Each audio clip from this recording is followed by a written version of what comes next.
hay.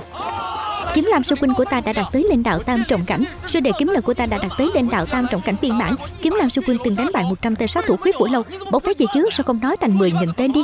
Đó 10.000 tên thì sao? Để đồ rằng 10.000 tên. Sao không có 10.000 tên? Không có 10.000 tên đấy. Không có. Dừng lại cho ta.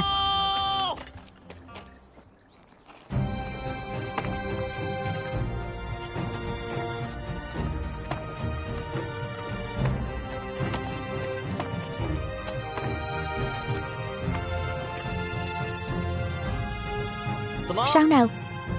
Sợ ta thế à?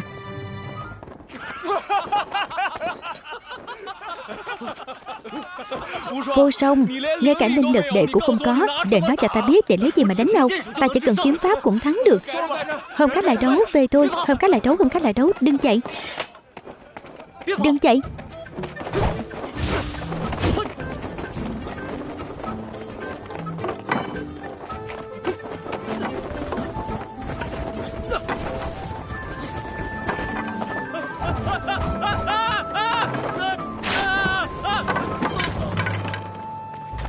Không xuống được phải không? Các cười cái gì? Có bản lĩnh thì ta xuống đi. Tỷ thí xem. Xuống đã rồi nói.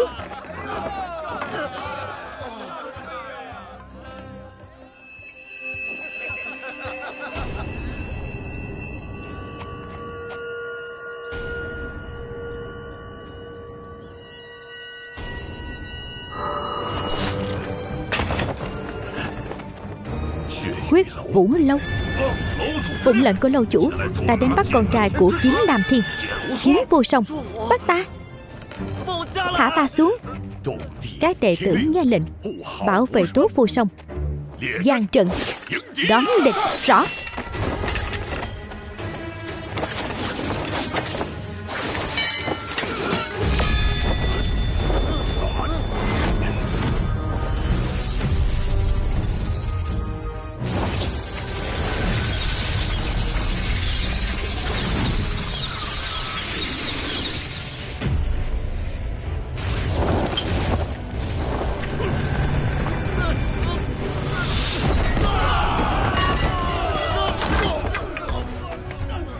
Cho người cơ hội cuối.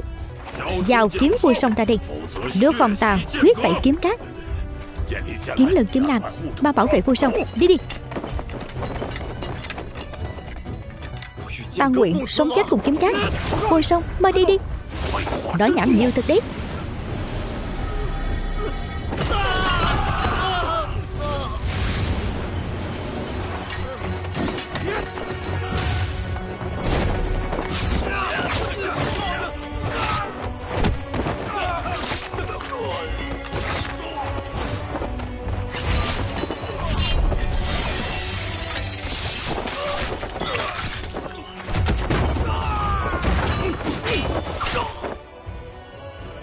Vô Song, mau đi đi.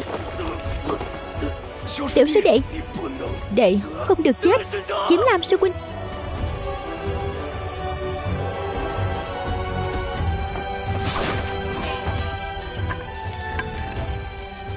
Huyết Vũ Lâu.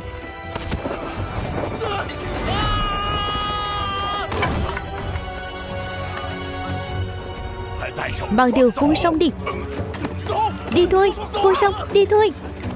Mau lên, thả ta ra. Thả ta ra.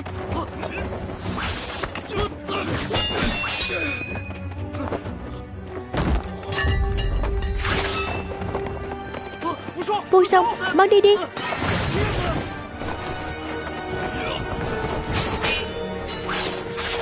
Cẩn thận.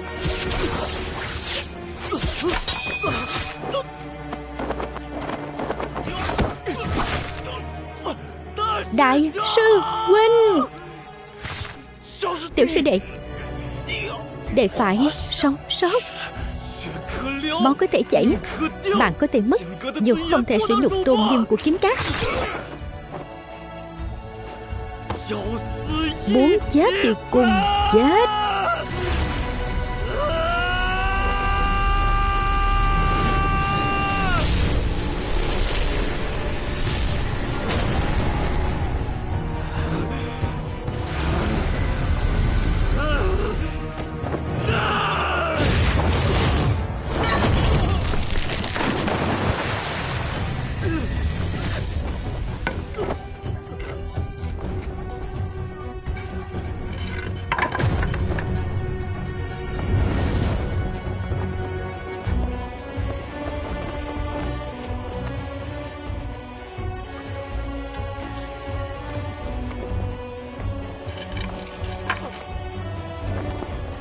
Kiếm vô song.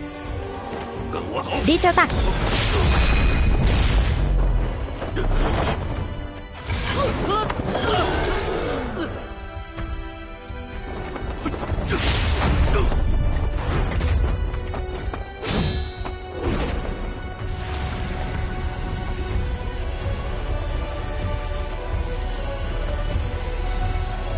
Kiếm Nam Thiên. Chuyện ta hứa với đệ, ta làm được rồi. Đan điền tự vọng.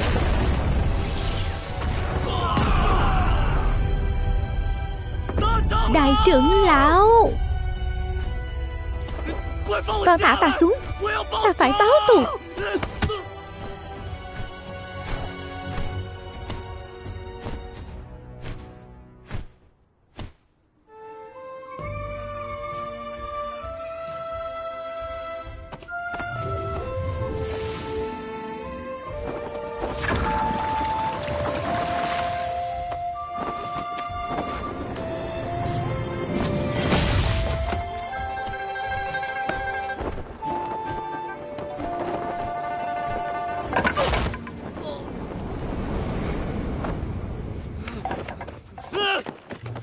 Tham kiến Hắc cung chủ.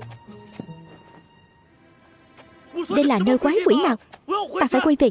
Về đâu? Ta phải tìm bọn họ tính sổ. Trước mặt đám sát thủ đó, ngươi không sống nổi qua 3 hơi thở đâu. Đừng hòng đi đâu. Đã ký khế ước trọn đời thì ngoan ngoãn làm việc đi.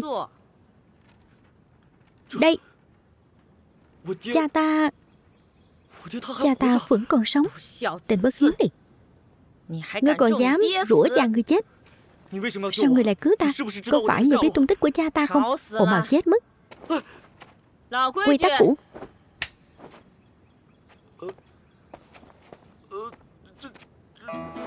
Đã vào Ninh cung thì cả đời đừng hòng thoát.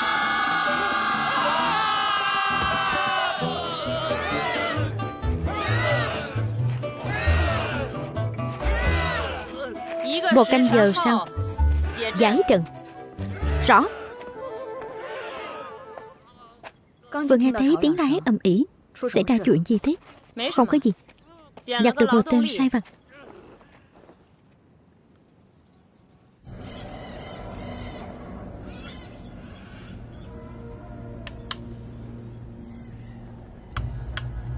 Đã hạ cờ thì không hối hận. Tự nguyện chẳng hối hận. Cuối cùng Quynh cũng thua. Bây giờ có thể nói cho ta suốt cuộc kiếm tam sát ở đâu rồi chứ? Ca ca, ta từng nói, một khi ta có được sức mạnh đó, ta chắc chắn sẽ chia đều thiên hạ với Quynh. Cực thịnh tất suy, trăng tròn rồi lại khuyết. Vân Hải, để nhìn lại đi.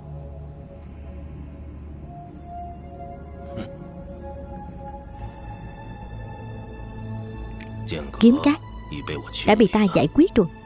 Quynh yên tâm, rất nhanh thôi Quynh sẽ gặp được con trai Quynh. Song Nhi, hôm nay con chính thức bước vào tuổi bắt đầu học đạo. Cha tặng con một thanh trường kiếm bằng gỗ mun. Cảm ơn cha. Kiếm là chính khí của trời đất, là linh khí của bậc quân tử. Mong con sau này giữ phong thái quân tử, có tấm lòng nhân hậu, lấy học thuyết mà cứu giúp muôn dân, lấy đạo trời để an định thiên hạ. Song Nhi khắc ghi lời dạy của cha. Nào, hôm nay cha sẽ truyền cho con vô danh kiếm quyết.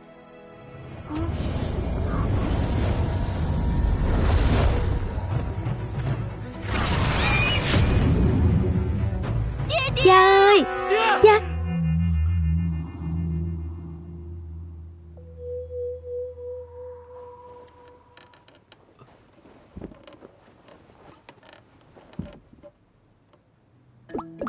Hey.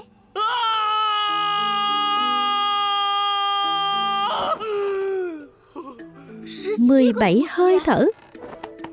Khỏe đấy, đồ thần kinh.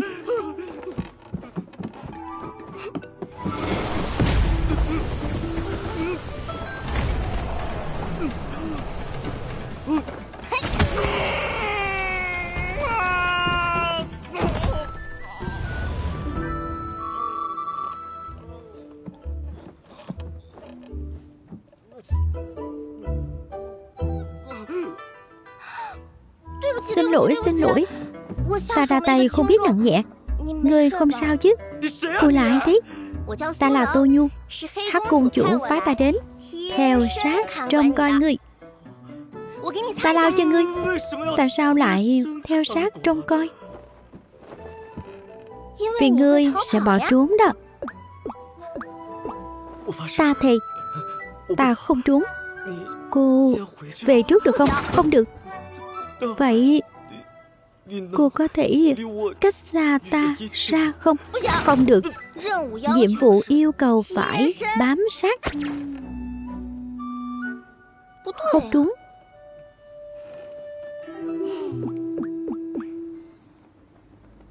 Cô có thấy trên người đứa bé này có hơi thở quen thuộc không? Chỉ là một tên hôi hám thôi, chẳng có gì đặc biệt. Cô nhặt được nó ở đâu thế? Trong một đống tàn tích bị Khuyết Phủ Lâu Càng quét qua. Gần đây bọn chúng lại có động tĩnh à? Càng ngày càng hỗn xược rồi. Những điều sư phụ nói trước khi hóa tiên đều lần lượt xảy ra. Cho nên chúng ta cũng phải cẩn thận. Ngày mai đưa ra thông báo, không có sự đồng ý của hai chúng ta, không ai được bước nửa bước ra khỏi Linh Tiêu Cung.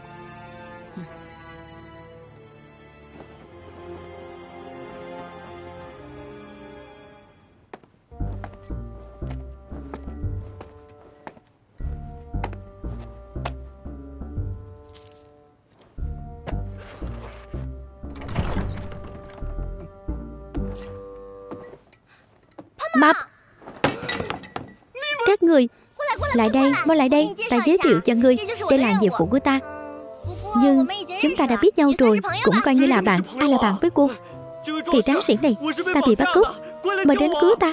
Hay là các người buông ra đã?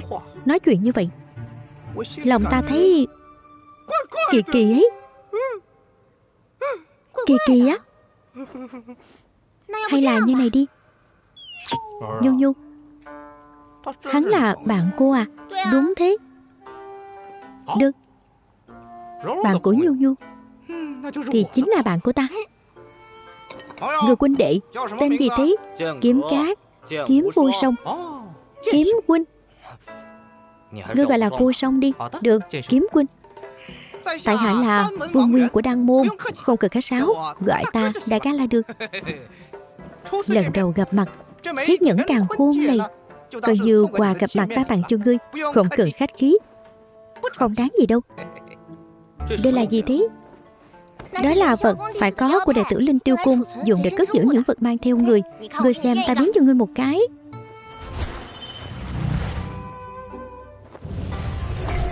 Mập, nè.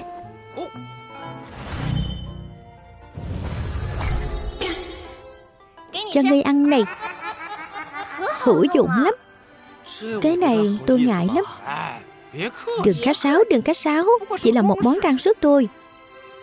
Ta có nhiều lắm. Nào, đeo cho ngươi. Linh đạo nhị trong cảnh. Vô Song huynh đệ, linh lực của ngươi hơi yếu đây. Ta có linh lực rồi sao? Gì cơ? Ngươi không biết à? Thế ngươi có biết những người thế nào mới vào được Linh Tiêu Cung không? Thiên hạ có 36 tông môn.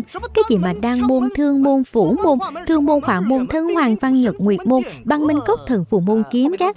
Đoạn sao không quan trọng nữa, quan trọng là mỗi tông môn chỉ có một đệ tử được vào Linh Tiêu Cung. Bọn họ ít nhất đều đạt đến cảnh giới linh lực hóa hải.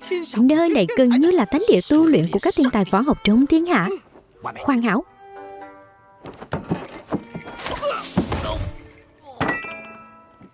Cô thả ta ra đi. Ta không bỏ trốn. Ta chỉ muốn đi tìm nữ nhân áo đen kia thôi. Đại bất kính. Đó là Hắc Cung chủ. Hắc Cung chủ đại nhân.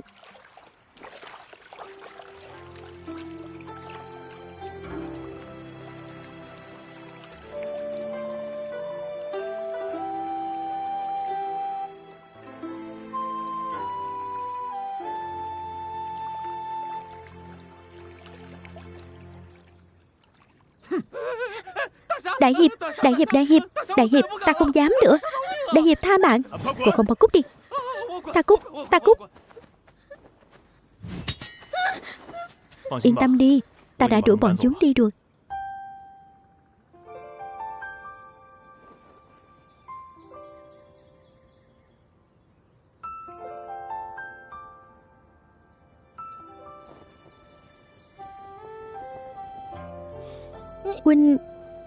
Huynh là ai?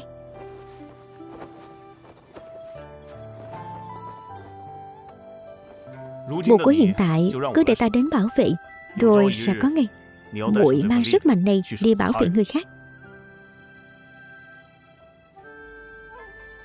Đi đâu? Linh Tiêu Cung.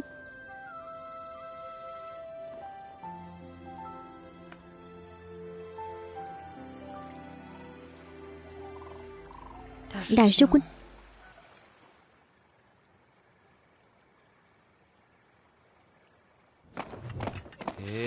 Một phiến, hai phiến, ba, bốn phiến.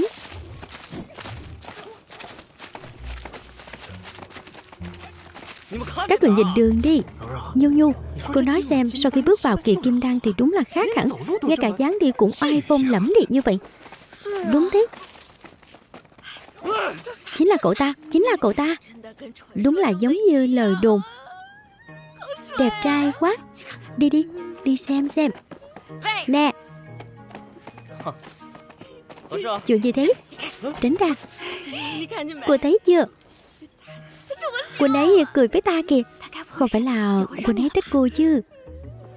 Vậy thì ngại quá à. Nếu cô ấy tỏ tình với cô thì cô làm thế nào? Đương nhiên là nhanh chóng về chuẩn bị phòng tân hôn rồi. Được, bệnh não tưởng này hơi nặng đấy.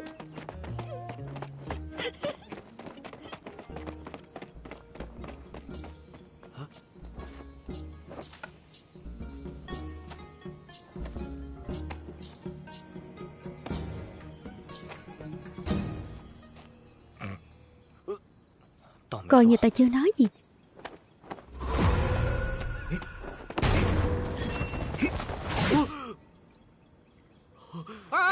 Tái Hiền sư đệ. Tái Hiền sư đệ, đệ rộng lượng đừng chấp kẻ tiểu nhân, thân là cao thủ đệ nhất lên Tiêu Cung, đệ đừng chấp nhận một tên quét rác. Buông xuống. Đứng lại. Kiếm vô song. Ta muốn kết bạn với ngươi. Ngươi dựa vào đâu? Dựa vào ngươi là người đẹp trai nhất mà ta từng gặp. Người ta vẫn nói gần mặt trời đen gần đen thì sáng. Cho nên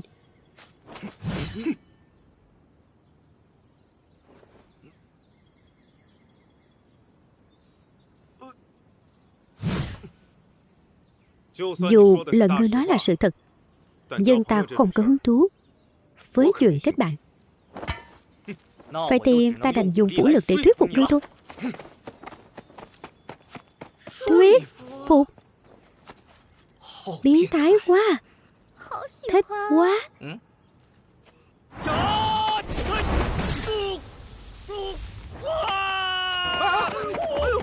Vô song. Đưa một ra đây. Đã bảo ngươi đừng có chạy lung tung, không nghe lời à? Dương Tái Hiền, ngươi đừng có bắt nạt người khác quá đáng. Mạnh thật đấy. Vô danh kiếm quyết chiêu thức thứ nhất. Vô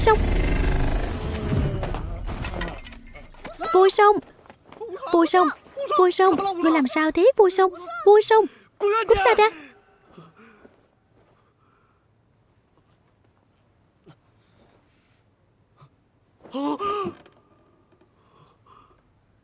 Vô song, đã tháo dây tỏa lên ra cho ngươi rồi, ngươi thả lỏng chút đi. Ta làm sao vậy? Ngươi bị ngất đó. Ngoài ra, trong 3 canh giờ ngươi hôn mê, ngươi đã gào thét 280 lần, chửi rủa 104 lần, còn gọi cha 5 lần nữa, còn khóc nhe 1 lần nữa. Là bằng hữu của ngươi, bọn ta rất lo lắng cho vấn đề sức khỏe của ngươi, cho nên đã tự ý kiểm tra sức khỏe của ngươi. Ngươi xem đi. Cái thứ gì đây?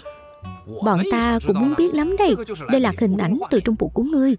Các ngươi mổ bụng ta sao? Ngươi nghĩ cái gì vậy? Lên. Ra. Nhìn thấy chưa? Phích lịch kim quang trùng, linh thú nhất phẩm chuyên dùng để trị liệu. Người bình thường ta còn chẳng nỡ dùng đâu. Xem ra linh lực của ngươi bị viên thạch châu này nuốt hết rồi. Có lẽ chỉ có nghiền vỡ nó mới có thể giải phóng toàn bộ linh lực của ngươi ra. Đừng hoảng loạn, bọn ta đang nghĩ ra cách giúp ngươi rồi.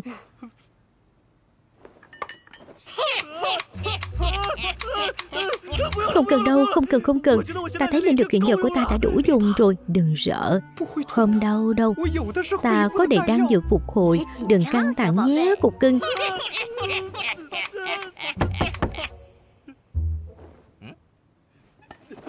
Ta đang mở cửa.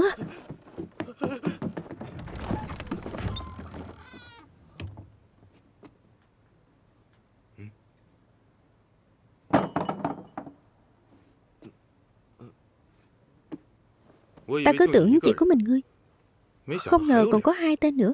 Rõ phiền. Rượu ta mang theo cũng đủ chia rồi, đành phải về vậy.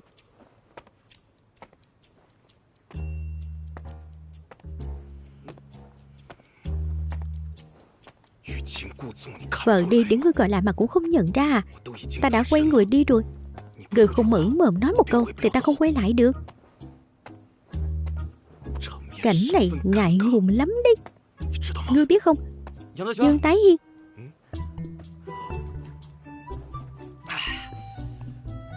Sảng khoái.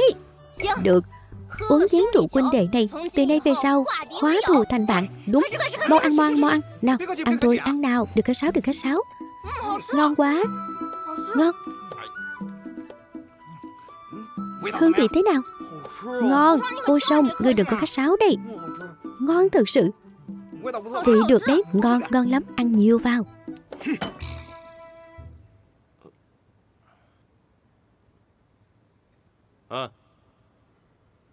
Ta không hề xem ngươi là kẻ địch, dám công khai nói ra ưu điểm của ta. Ở Linh Tiêu Cung, ngươi là người đầu tiên đấy. Đúng rồi Vô Song, ta vẫn luôn có một thắc mắc. Ngươi nói xem Linh Tiêu Cung chúng ta trước đây luôn do đệ tử quét dọn, sao lại thuê ngươi đến làm công việc này vậy? Đúng đó, ta cũng muốn biết. Mọi chuyện xảy ra quá đột ngột. Ta chỉ nhớ là hôm đó người của Huyết Vũ Lâu đột nhiên xông vào kiếm cát. Ngươi vừa nói gì cơ? Xông vào kiếm cát? Trước đó một chút. Đột nhiên. Trước nữa. Huyết Vũ Lâu. Huyết Vũ Lâu. Xin thương tình, xin rủ lòng thương. Đa tạ.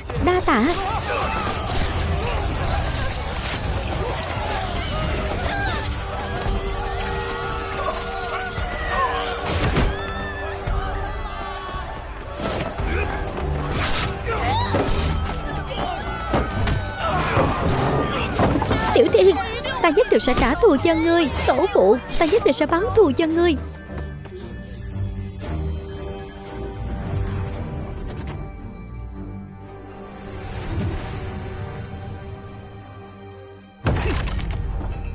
Cùng chung mối thù. Tiểu Thiên. Tiểu Thiên. Tiểu Thiên. Tiểu Thiên. Tiểu Thiên. Tiểu Thiên của ta. Tiểu Thiên của ta. Ta nhất định sẽ báo thù cho ngươi. Tiểu Thiên. Cùng chung mối thù. Lẽ nào ngươi cũng... Cái đó thì không. Huyết Vũ Lâu vẫn cho ta gan lớn hoặc đến mức dám động đến Đan Môn ta. Nhưng kẻ nào động đến huynh đệ ta, xa mấy cũng giết. Kẻ càng quấy gây loạn, mạnh mấy cũng diệt. Vượt mọi chông gai, không nao núng.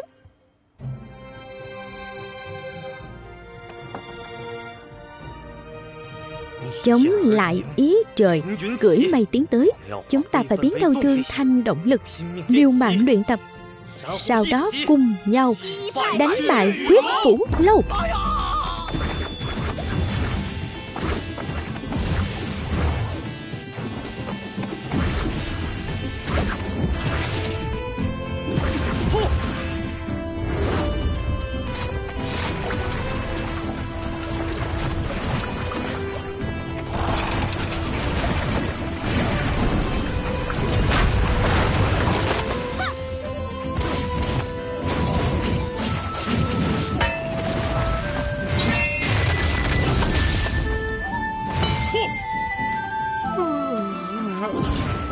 Giảm giá mạnh đây. Xả hàng đây.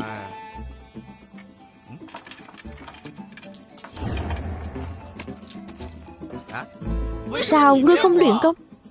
Các người phá hoại của công không phải bồi thường chứ?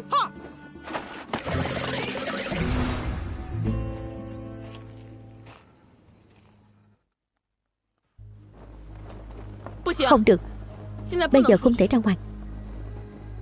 Với năng lực hiện giờ của chúng, vào tranh Vạn Lý Giang Sơn quá nguy hiểm.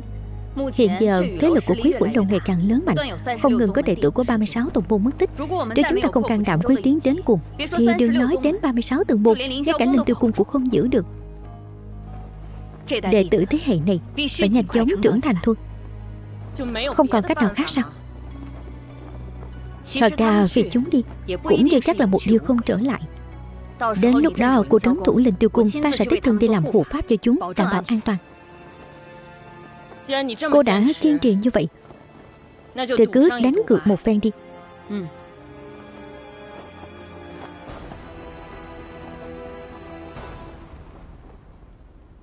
Khí tức vận hành bên trong, linh lực tự hình thành, vô danh kiếm quyết chịu tức thứ nhất thiên địa.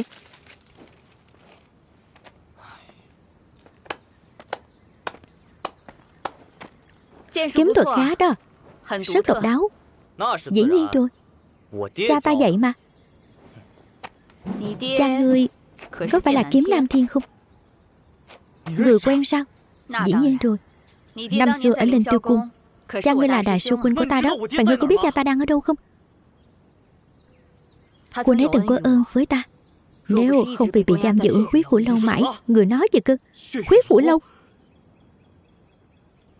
Nhưng thực lực hiện giờ của ngươi quá yếu, hoàn toàn không thể đấu lại Quý Phủ Lâu. Nếu ngươi muốn cứu cha mình thì chỉ có thể nâng cao tu vi đến âm dương hư cảnh. Lợi hại hơn cả kim đan sao? Đương nhiên. Thực lực của lâu chủ Quý Phủ Lâu sâu xa khó lường, ít nhất cũng phải ở âm dương hư cảnh. Nhưng ta bây giờ vẫn chưa đạt tới linh lực hóa hải.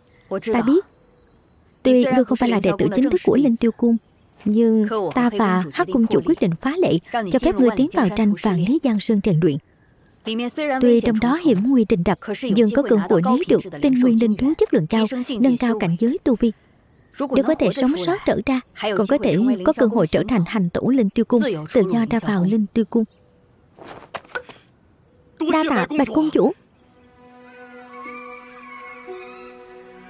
Hôm nay là lần thử thách đầu tiên của các ngươi.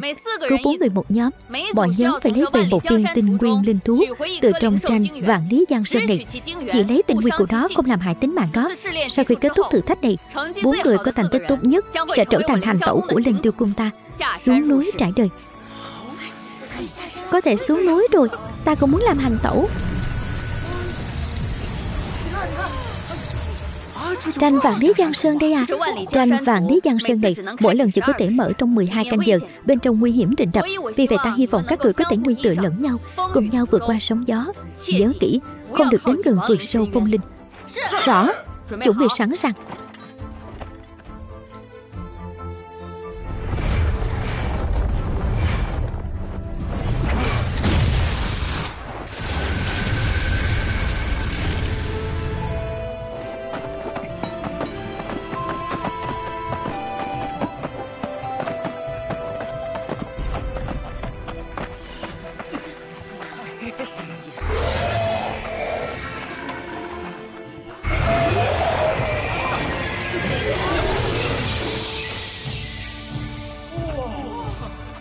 Mọi người cẩn thận chút, nơi này còn nguy hiểm hơn chúng ta nghĩ.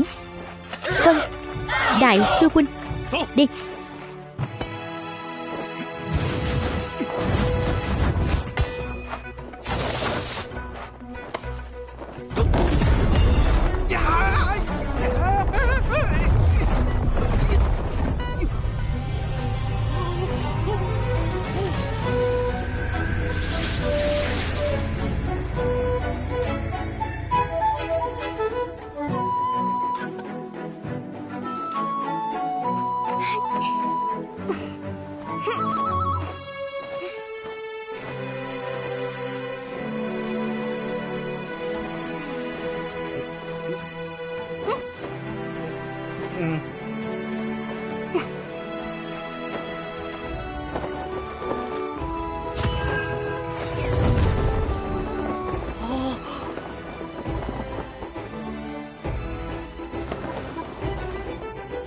Kiếm vô song, ngươi đã trút đơn, dùng thuật ngự kiếm của kiếm cát các ngươi thử xem.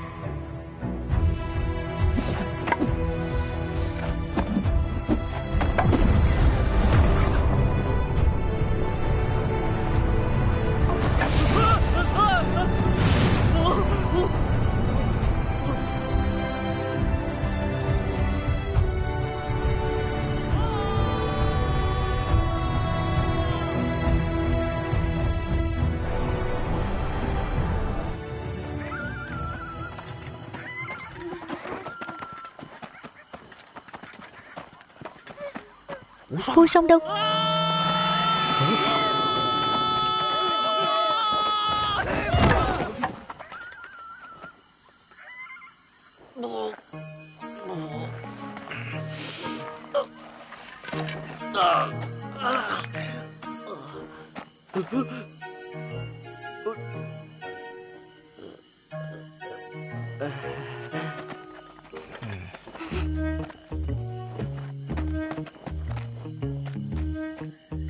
Thời gian có hạn, mọi người tự do lập nhóm, chia ra hành động. Nếu gặp nguy hiểm thì dùng nhẫn càng khôn cầu cứu. Vâng, đi.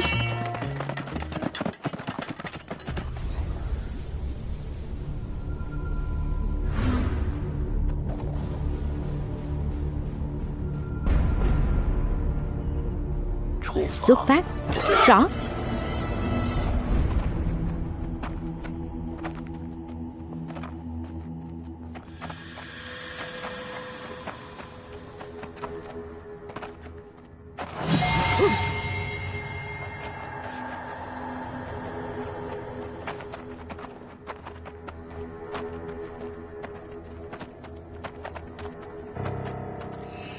Lát nữa nếu thực sự gặp được linh thú, các người cứ trốn đi trước.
Đó là cái gì? Đó là lộc thụ, là linh thú hiếm có sắp tuyệt chủng. Sừng hươu cực kỳ cứng rắn, còn có độc. Tính nguyên của lộc thụ ở trong sừng của nó có tác dụng cực lớn trong việc chữa trị đan điền.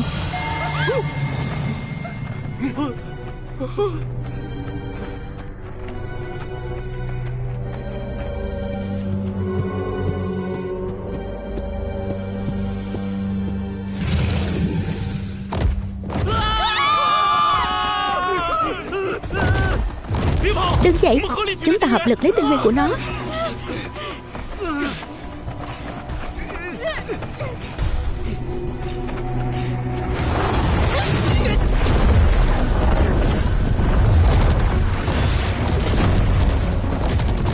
Trận pháp linh tiêu. Vô danh chứng quyết chiêu thứ nhất thiên địa. Vô danh chứng quyết chiêu thứ hai chúng sinh.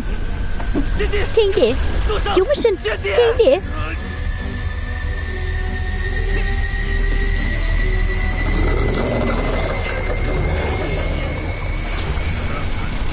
Không được làm hại bằng hữu của ta.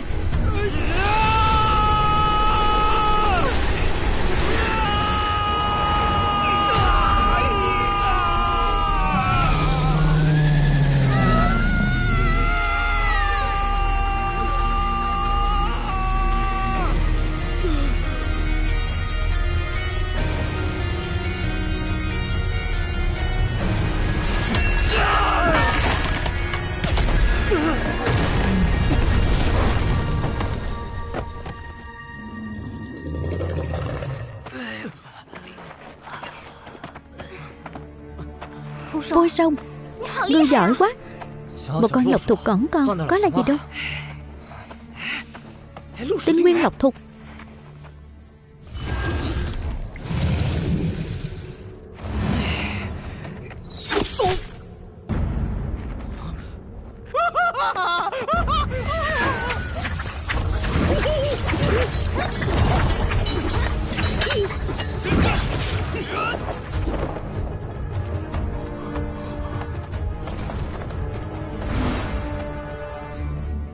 Huyết Vũ Lâu.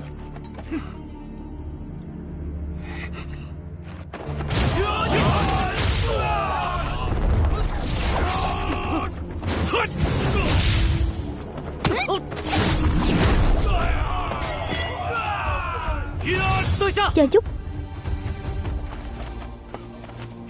ta có chuyện muốn hỏi ngươi. Huyết Vũ Lâu ở đâu?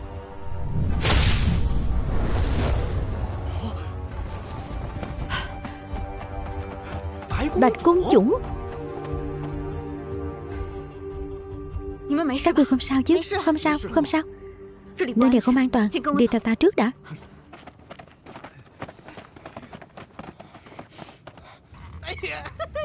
Ngươi nhẹ tay chút, nhẹ chút, đừng động đậy lung tung. Trên mông ngươi có một chỗ mẩn đỏ, chắc là trúng phủ độc của Huyết Vũ Lâu rồi. Chờ chút, ta giúp ngươi loại bỏ độc. Phủ độc gì cứ... Phủ độc gì chứ? Đó là phép bớt của ta mà. Bớt. Vậy để ta khôn lại cho ngươi. Sư huynh, chuyện này để ta làm cho.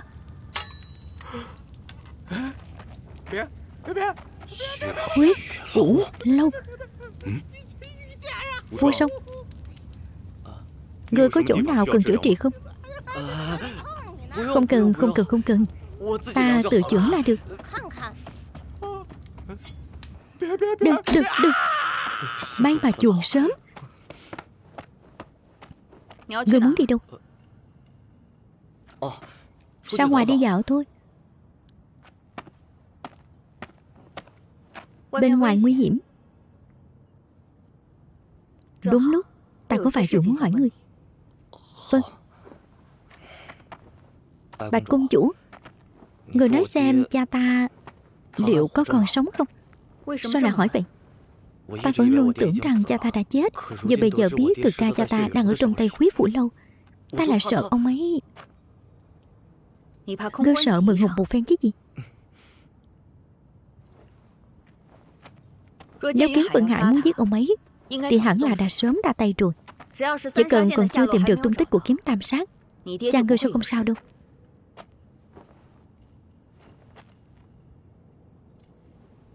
Bạch Cung Chủ, sao người biết Kiếm Tam Sát? Hình như ta chưa từng nhắc đến với người. Chuyện này nói ra thì dài lắm. Ta tin người như vậy. Tại sao? Ta thật sự không muốn làm ngươi bị thương, cũng chưa từng lừa ngươi. Chỉ cần ngươi ngoan ngoãn cho ta đi gặp hắn thì sẽ không ai có chuyện gì hết.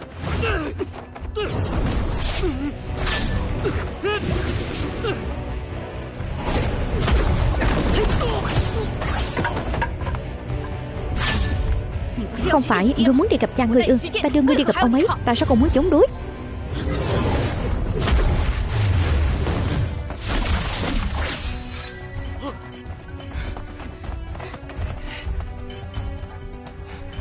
Vô Song, Vô Song, Bạch Cung Chủ, hóa ra là ngươi.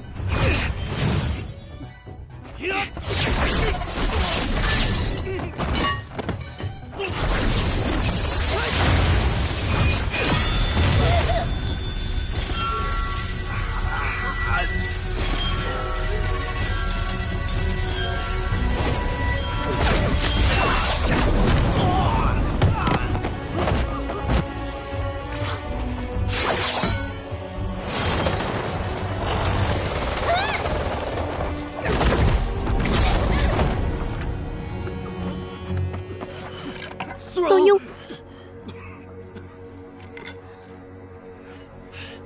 các người mau đi đi. Muốn đi thì cùng nhau đi. Cùng nhau đi. Thằng Tranh đúng là phiền phức.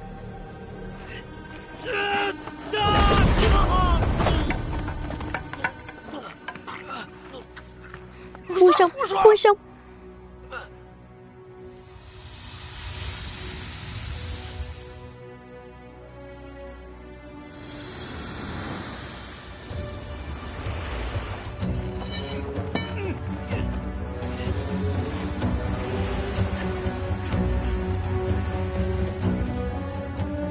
Ta liều mạng với ngươi.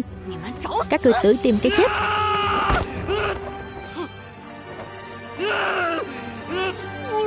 Vua sông, vua sông.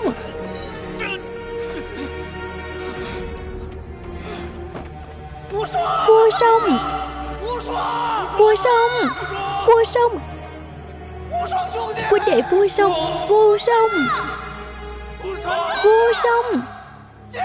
Kiếm vua sông, vua sông. Kiếm vua sông.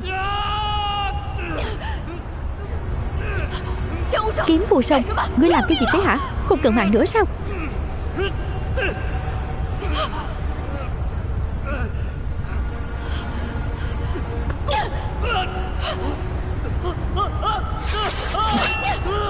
Kiếm vua sông.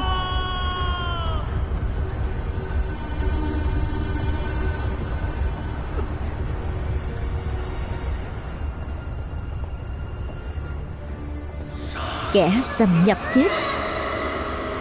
Kẻ xâm nhập chết.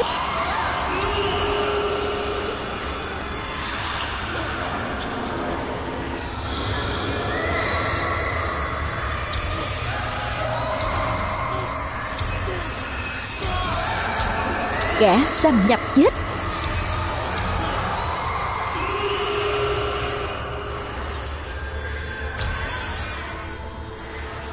Đá phá thiên.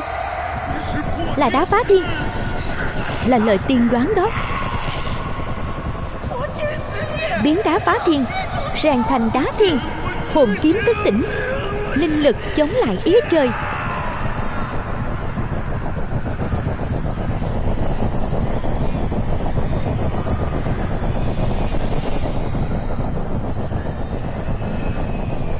Kiếm vua sông. Kiếm vua sông. Dòng dõi kiếm tổ chúng ta bản chất không thể ngưng tụ linh lực, vì bị đá phá thiên này hút đi mất. Do bây giờ linh lực của ngươi đã ngưng tụ đủ, cộng thêm thử thách sinh tử, thì đá phá thiên này sẽ không thể tồn tại. Kiếm vua sông, hồn kiếm của ngươi đã thức tỉnh rồi, từ nay có thể chống lại ý trời.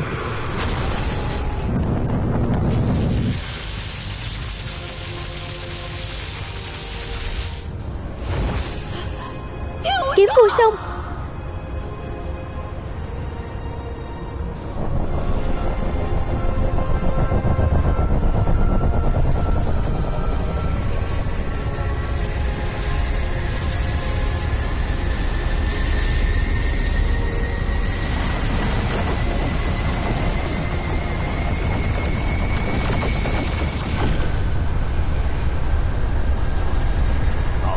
Khi kiếm tàn sát xuất hiện lần nữa, thì việc trần thế ắt có thay đổi.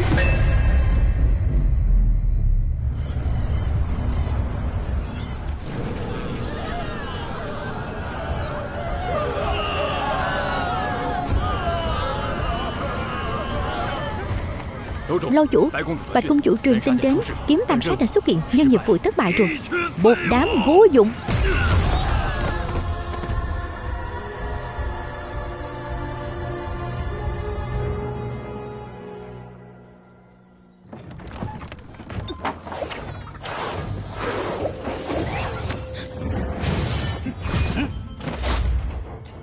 Nói, rốt cuộc các ngươi có quan hệ gì với Huyết Phủ Lâu? Không biết ngươi đang nói cái gì. Ngươi đừng nói là không biết. Chúng ta bị Huyết Phủ Lâu mai phục, vua sông bị Bạch công chủ hãm hại. Cái gì? Bạch công chủ của ta? Đừng có giả ngốc nữa. Ngươi và Bạch công chủ cùng cai quản Linh Tiêu Cung. Ngươi nghĩ là ngươi có thể thoát khỏi liên quan sao? Có liên quan đến ta hay không? Không cần thiết phải tranh cãi với các ngươi.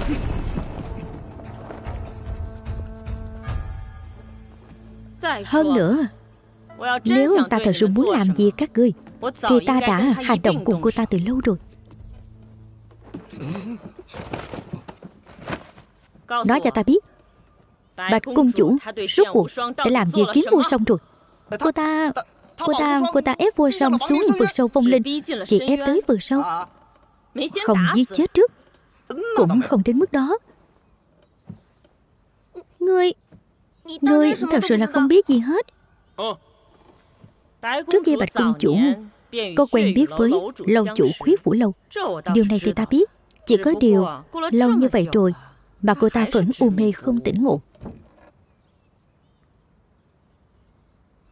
Ba người các ngươi vẫn còn đứng đây làm gì? Thế chúng ta phải làm sao? Làm sao là làm sao? Người chết thì không thể sống lại nữa. Các người quay về kiểm điểm bản thân trước đi, rồi chuẩn bị hậu sự chu đáo cho hắn.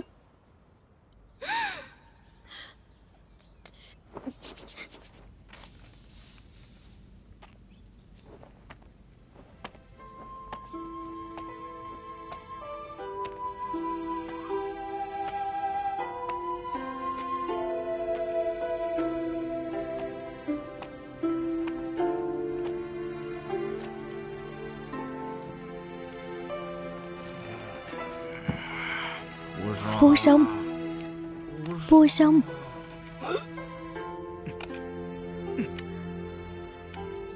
Có phải ta khác chưa giống lắm không? Sư huynh, ta thấy huynh nghĩ nhiều rồi. Rõ ràng là hoàn toàn không giống. Dương Tái Hiên, ngươi vẫn nên từ bỏ nghệ thuật đi.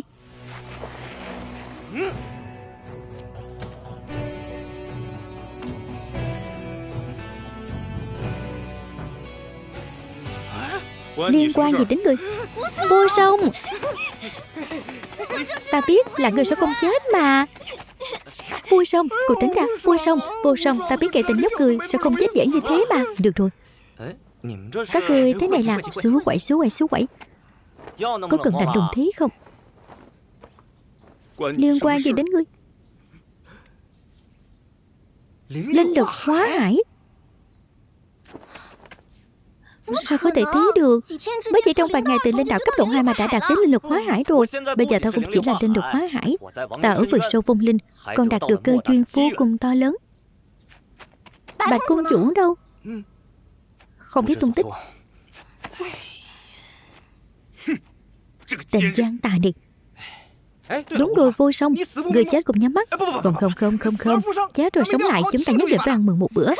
Được đấy. Ăn gì? Thịt nướng, đợi một chút, lẩu. Ta vẫn còn chuyện quan trọng hơn phải xử lý.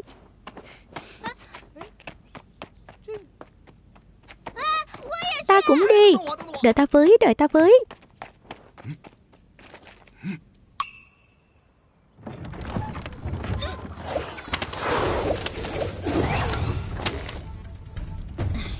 Chết tiệt, lại đến rồi. Nói, các ngươi vào Khuyết Phủ Lâu có quan hệ gì? Chẳng có quan hệ gì. Đừng có giả vờ ngốc nghếch nữa. Linh Tiêu Cung là ngươi Linh Tiêu Cung, là do ngươi và Bạch cung chủ cùng cai quản. Ngươi tránh được liên quan sao? Việc này ta đã từng nói với mấy người bạn của ngươi rồi. Ngươi hỏi bọn chúng trước đi.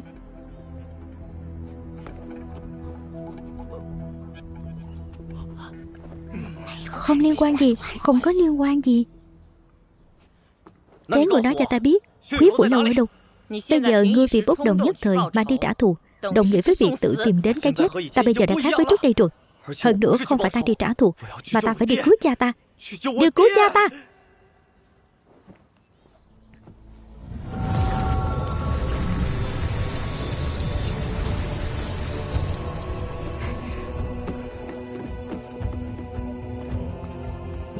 Đây là bản đồ mà hôm qua môn chủ thần phù môn mang đến.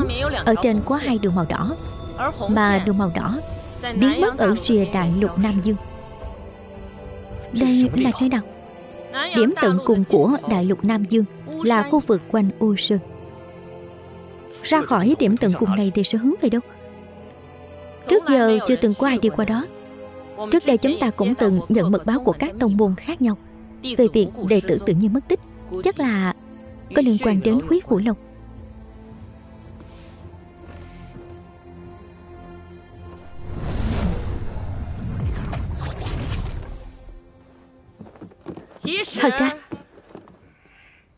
Thật ra lâu chủ Kiếm Vân Hải của Quý Phủ Lâu cũng không phải sinh ra đã làm việc ác.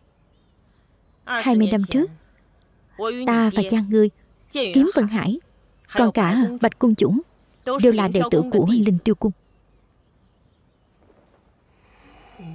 Sau này cha ngươi bị bắt đến Huyết Phủ Lâu cũng hoàn toàn là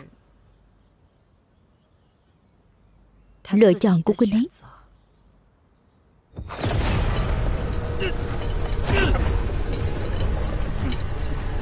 Không được làm hại huynh đệ của ta.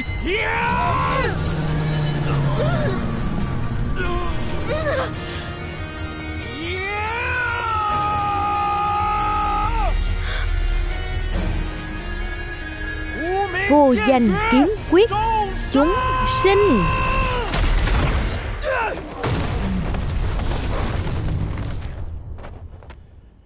Thắng rồi.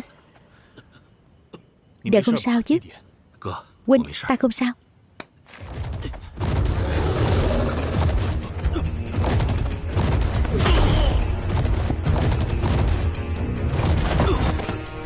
Vân Hải, Vân Hải, Vân Hải, Vân Hải, Vân Hải. Kiếm Vân Hải bị độc tố của yêu thú hành hạ. Kiếm Nam Thiên suốt ngày đi khắp nơi để tìm phương pháp cứu chữa, nhưng sau cùng vẫn không có cách nào. Cho đến một ngày, Kiếm Vân Hải tìm được một môn công pháp cổ xưa tà ác trong một quyển sách cổ, có thể thông qua hút và hấp thụ linh lực của người luyện võ để chữa lành và kéo dài tuổi thọ của bản thân. Ban đầu, hắn chỉ giết kẻ cực kỳ độc ác, nhưng sau này, đến cả nhỏ như kẻ ăn cắp vặt, kẻ ăn nói độc ác ngông cuồng thì Kiếm Vân Hải cũng đều không tha. Hành động trượng nghĩa ngày trước, sau cùng đều biến thành ham muốn ích kỷ. Kiếm Nam Thiên không thể tiếp tục chứng kiến việc đó, có ý muốn ngăn cản. Kiếm Vân Hải không nghe, sau cùng bị đuổi ra khỏi Linh Tiêu Cung.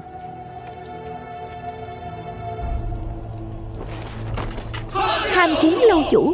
Kiếm Vân Hải tự lập ra Huyết Phủ Lâu, càng ngày càng trở nên ngông cuồng. Sau này, Kiếm Vân Hải phát hiện trong quyển sách cổ kia, ngoài ghi lại công pháp hút và hấp thụ linh lực, thì còn nhắc đến một loại trận pháp có thể hút và hấp thụ tất cả linh lực của sinh linh.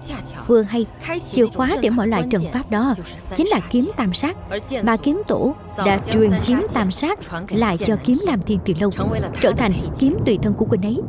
Vì để uy hiếp Kiếm Nam Thiên, bà Kiếm Vân Hải càng giết người không nương tay. Dừng tay!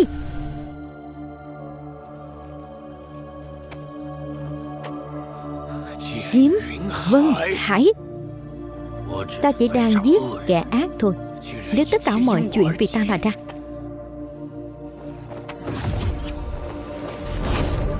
Sau cùng, Kiếm Nam Thiên tự hủy hoại đan điền để Kiếm Vân Hải hấp thụ. Ta đem tu vi cả đời của mình đều cho ngươi, làm điều kiện trao đổi để đổi hơn 10 năm Kiếm Vân Hải lưu về ở ẩn. Huyết Phủ Lâu ngừng lại.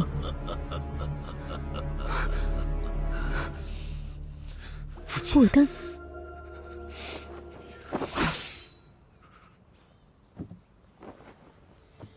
không sai. Ngươi có thể tưởng tượng được không? Lâu chủ không từ việc ác nào của Huyết Phủ Lâu Kiếm Vân Hải, lại là quân đệ trù với đại hiệp số một thiên hạ Kiếm Nam Thiên. Cho nên Kiếm Nam Thiên ở trong tay hắn ta, ít ra không bị nguy hiểm đến tính mạng. Nhưng ngược lại ngươi, đem theo thanh kiếm tam sát có thể khởi động được trận tam sát đến đó, thì chẳng khác nào tự chui đầu vào chỗ chết, uổng phí bao nhiêu tâm huyết của cha ngươi thôi. Chi bằng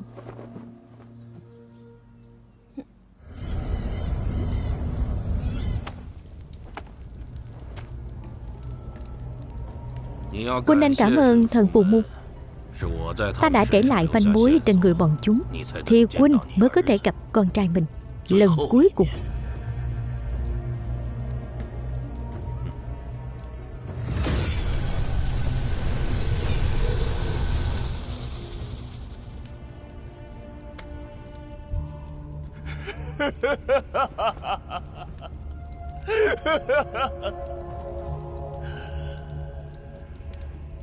Đừng lại giết bừa bãi người vô tội nữa được không?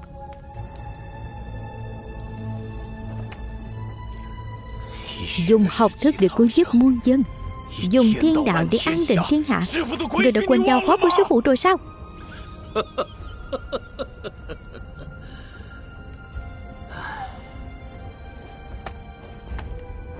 Nếu như kiếm tam sát đã xuất hiện thì sự khoan nhượng của ta đối với huynh cũng không còn cần thiết nữa.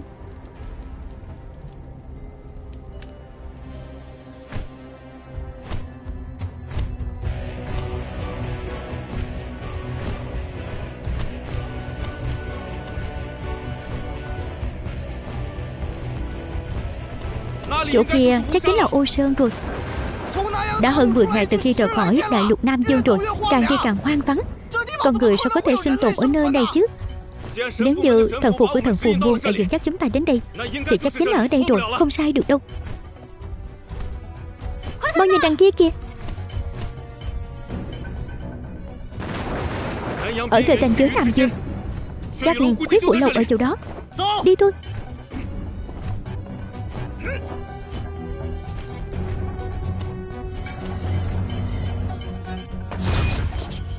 Đan môn, Phương Nguyên, Băng Minh Cốc, Tô Nhu, Long Hoàng Cung, Dương Tái Hiền, Kiếm Cát, Kiếm Vô Sông. Hành tẩu của Linh Tiêu Cung đã đến. Thật vinh hạnh cho huyết phủ lâu.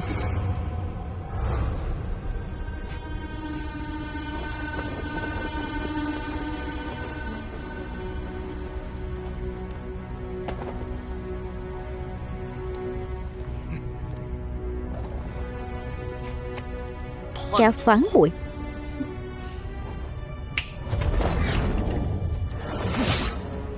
Vô danh kiếm quyết chiêu thức thứ nhất, thiên địa.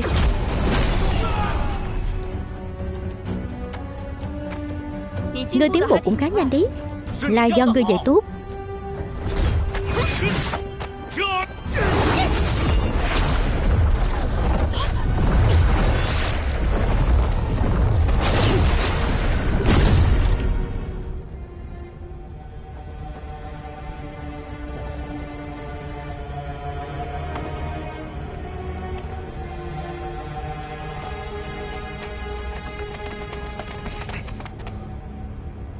Muội bây giờ không thể chết được.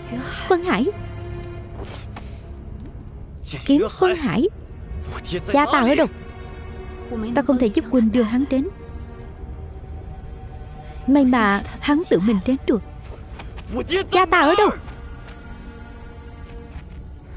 Huynh sao không trách muội chứ? Làm chỉ có chuyện đó chứ. Cha ta ở đâu?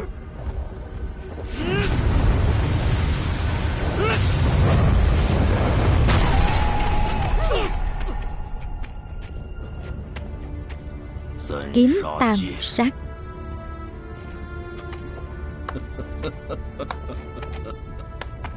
Đại ca, huynh phải cảm thấy vui cho vui sao? Nó bây giờ đã là người luyện võ có linh lực quá ải rồi. Hơn nữa còn mang kiếm tam sát đến cho ta.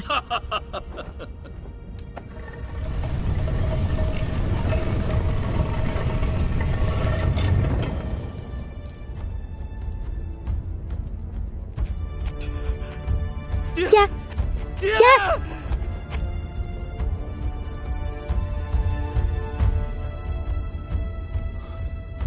Song Nhi, trận pháp tỏa linh. Kiếm Vân Hải, ông thả cha ta ra. Lần trước lúc bế cháu vẫn là đứa trẻ quấn tả. Bây giờ đã lớn như vậy rồi, sao đến tiếng nhị thúc cũng không gọi thế? Nào, gọi tiếng nhị thúc nghe nào. Ngoan, gọi đi. Kiếm Vân Hải, dừng tay lúc này vẫn còn kịp đó. Dừng tay. Đại ca, lý do ta trở thành bộ dạng hiện giờ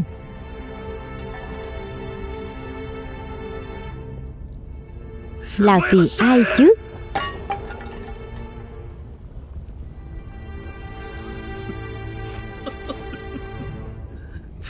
Cháu trai, đưa kiếm tam sát trong tay cháu cho ta.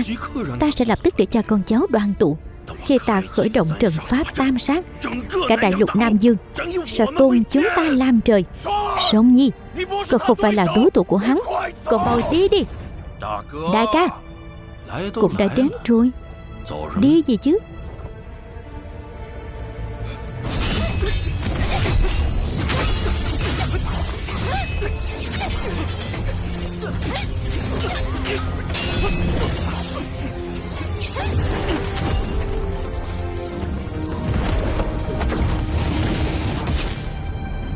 Trận pháp trích thủy.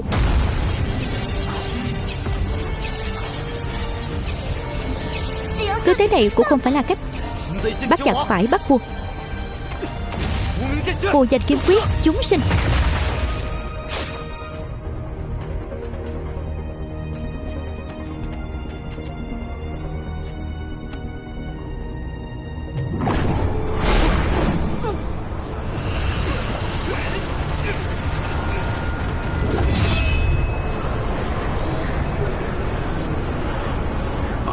Giao kiếm tam sát cho ta. Mạnh, mạnh quá.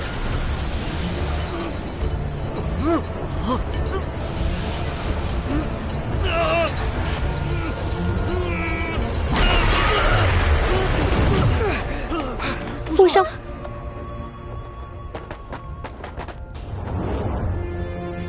Hắc công chủ, sao ngươi lại đến đây? Ta vốn dĩ muốn đến, chỉ là tiểu tử nhà ngươi chạy quá nhanh. Ta còn chưa nói hết, ngươi đã chạy mất rồi. Vũ Mặt, ta khuyên cô đừng lo chuyện bao đồng. Bớt nói nhảm. Chuyện hôm nay có liên quan đến đệ tử Linh Tiêu Cung của ta, liên quan đến số phận của 36 tông môn thiên hạ, liên quan đến sự an nguy của cả đại lục Nam Dương, liên quan đến Đại sư Quân. Đến hay lắm.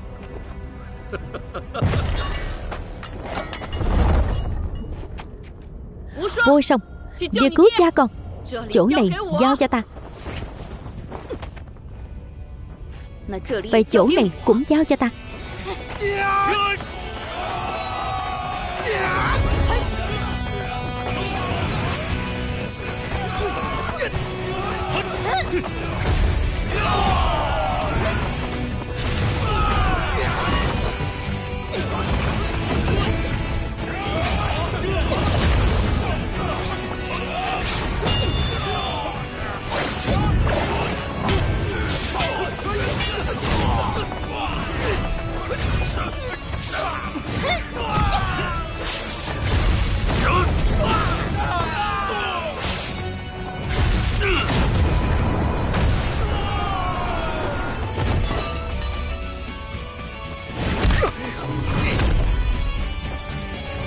Cô nghĩ hay lắm.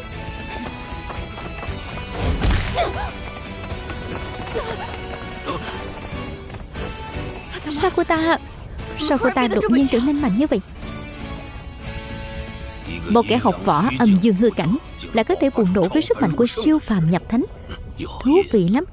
Ồn ào chết đi được.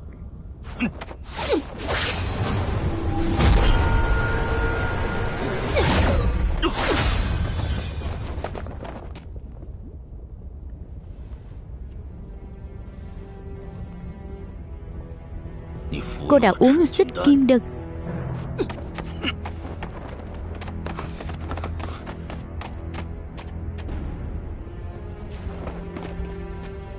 Cha, kiếm đại hiệp.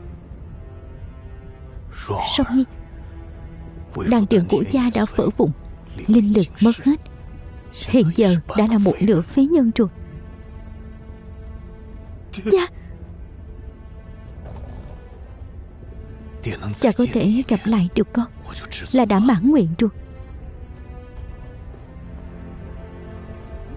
Mau mang theo kiếm tam sát rời khỏi đại lục Nam Dương, vĩnh viễn đừng trở lại nữa. Không, không, con nhất định sẽ dẫn cha đi.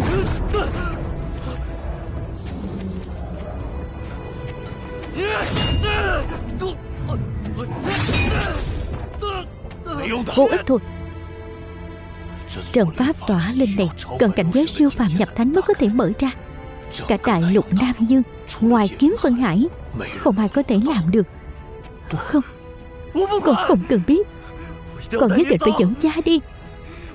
Con nhất định phải dẫn cha đi. Đợi đã, ta biết có một người có thể mở. Ai? Phải đương nhiên là người luyện kiếm đứng đầu đại lục Nam Dương, Kiếm Nam Thiên.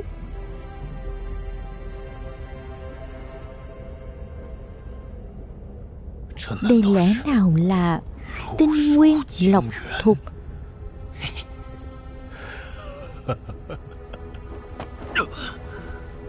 Nữa đi. Chẳng qua là có sự hỗ trợ của đơn dược, ta xem cô có thể chống cự được bao lâu. Có điều trước khi cô chết, ta sẽ cho cô thấy được thế nào là siêu phàm nhập thánh thật sự.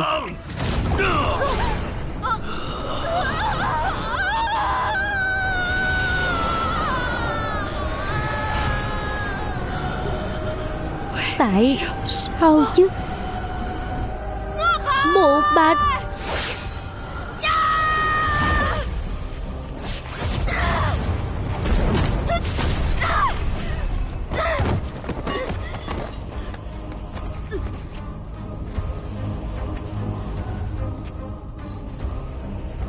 Loài dung dế chẳng chịu nổi một đòn.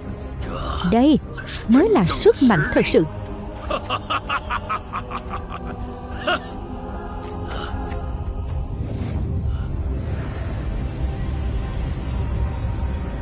Đợi ta thời gian nửa khắc.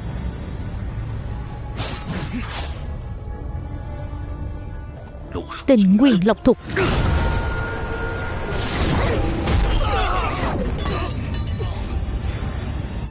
Đại sư huynh.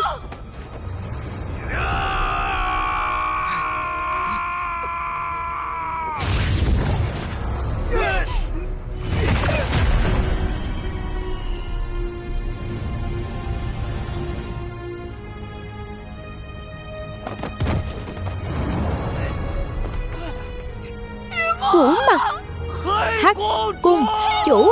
Hắc Cung Chủ. Hắc Cung Chủ.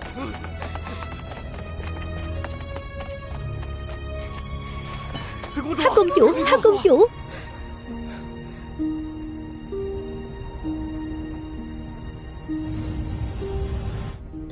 Đại sư huynh, ta đã làm được rồi. Dung dế vẫn là dung dế, đến chết cũng không rõ thị phi. Tiễn cô một chặng.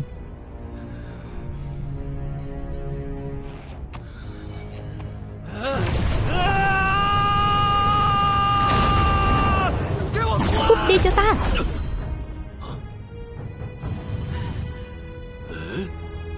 Thức tỉnh rồi hả? Thú vị lắm.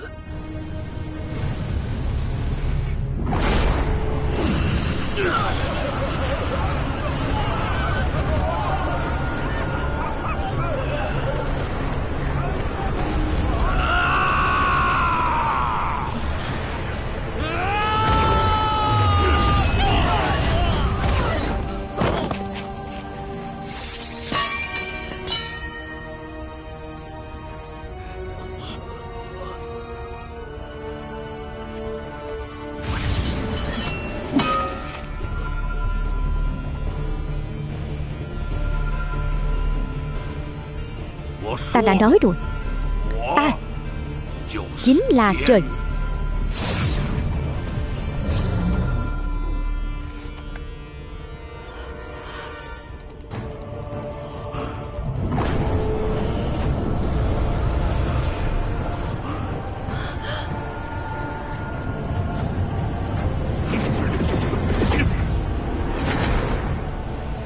Trận pháp tam sát mở.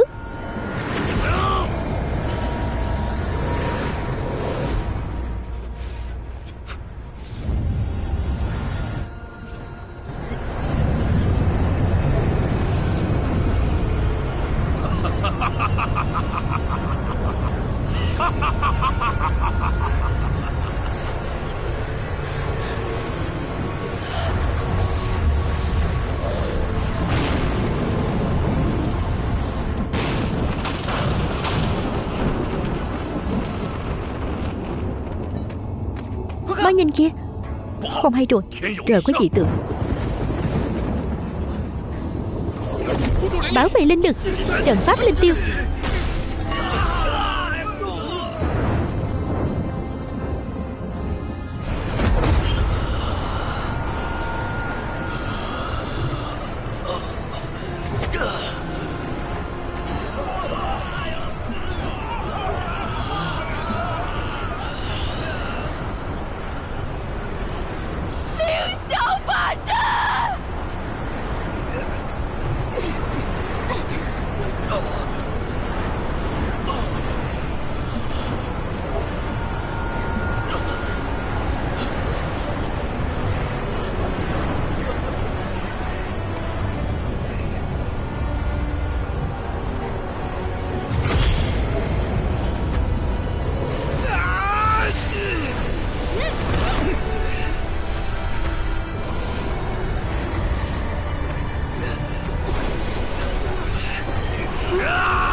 Cha. Song Nhi, đến nay kiếm môn của con đã thức tỉnh. Cha sẽ dạy cho con chiêu thức thứ 3 của vô danh kiếm quyết. Nhưng mà cho dù không có kiếm cũng được, chỉ cần trong lòng có kiếm, vô hình sẽ hữu hình. Được. Vô trong từ không mà có, minh trong từ không mà sinh. Khi vạn vật bắt đầu vốn là vô danh, người và kiếm hợp nhất.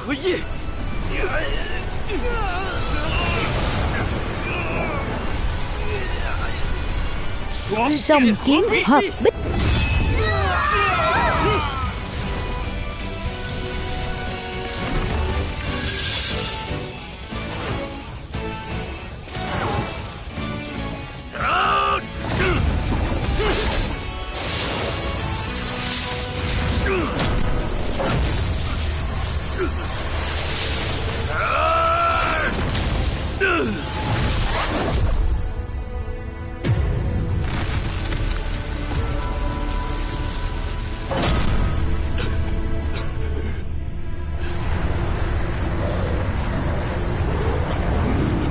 Thắng rồi.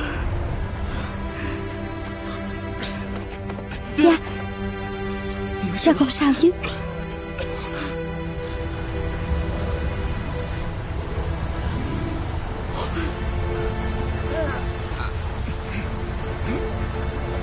Cha, đây là sao?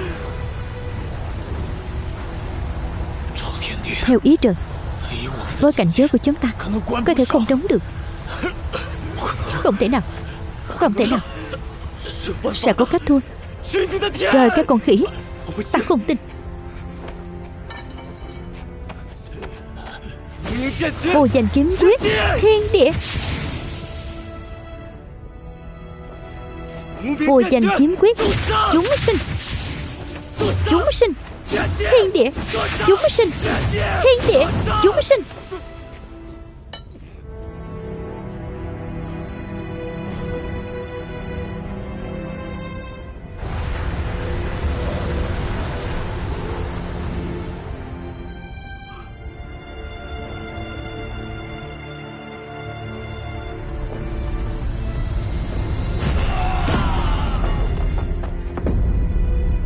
Đại trưởng lão.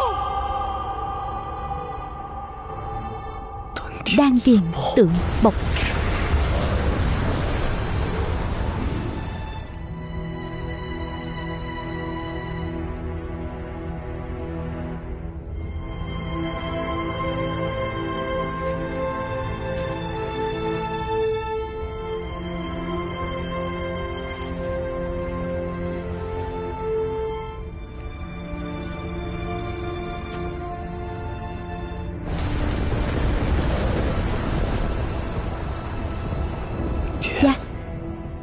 Cha từng nói bồng con trai ta về sau giữ phong thái quân tử, có trái tim nhân hậu, dùng học thức mà cứu giúp muôn dân, dùng đạo trời an định thiên hạ. Vì thế xin lỗi nhé.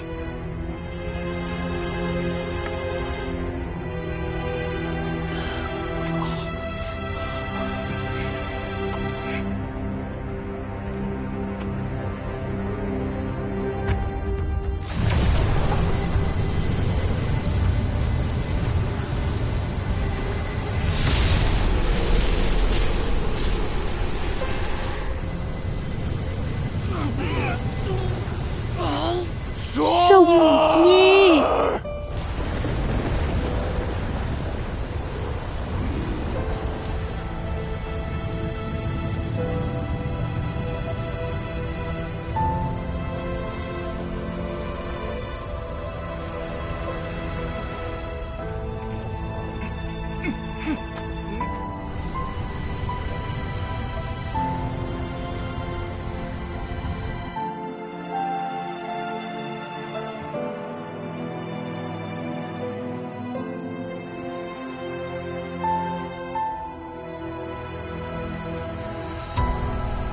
Chống lại ý trời, cưỡi mây tiến tới, đánh bại Huyết Phủ Lâu.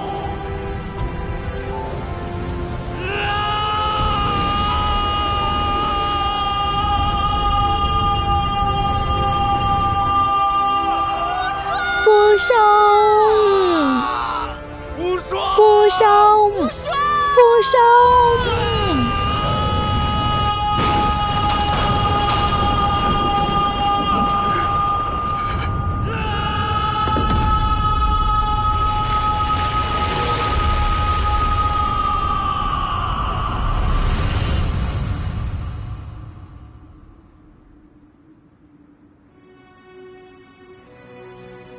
Kiếm là chính khí của trời đất, linh khí của bậc quân tử. Ta nghe theo lời dạy bảo của phụ thân, lập chí giữ phong thái quân tử, có trái tim nhân hậu, dùng học thức mà cứu giúp muôn dân, dùng đạo trời an định thiên hạ.